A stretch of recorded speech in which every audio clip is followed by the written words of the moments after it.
Alright y'all, I'm going to do a little video for you today about my trolling setup that I have on my native Watercraft Slayer Propel. This is just my way to set it up. It's how I like it, and it makes it just really comfortable for me and how I do it. Now, there's really cool things about trolling in the Slayer Propel that you can do kind of without, that you couldn't do in other boats. One, for instance, would be the fact that right now I'm using the wind to push me. If I wanted to, I could just couple quick turns back of the pedal drive, and that's slowing my momentum and slowing my speed, so I can easily control, without having to do anything else, my speed going forward.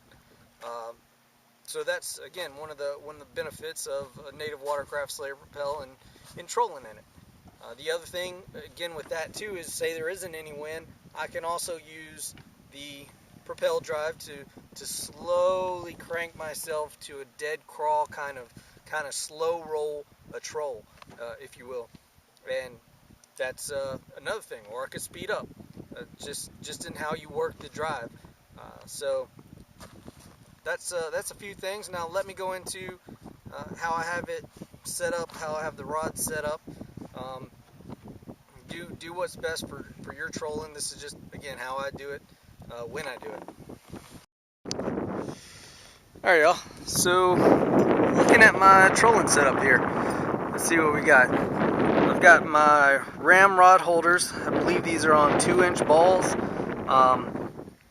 These are good. I like them. One thing I kind of don't like is this guy right here, because when you go to kind of pull this off, a lot of the time it'll snag on your line. So it's just kind of one other thing that kind of gets hooked on your line there. And I mean, you can do this. You can set this trolling up with this way to troll with whatever rod holders you got or you want. But this is just how I do mine.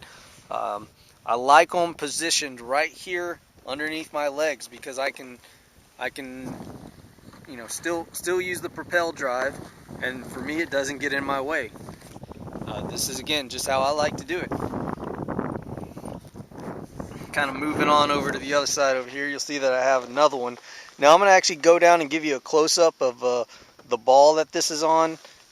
Like I said, they're either a 1.5 or a 2-inch ball for these rod holders. I definitely recommend getting a different brand of ram ball, and I'll show you the one I recommend getting here in a second.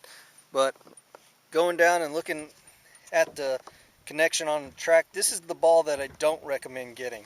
You could get one of the quick locks; those would work really well. But this one, what happens if you put it on the wrong side, it'll twist. If this gets hung up on something, or just the tension of the lure that you're trolling can twist that one and make it come undone. So let me take you to the other side here. This is the one that I really like. It's kind of got like this little peg in the front up here, and then it has the regular track slide portion that allows you to tighten it down.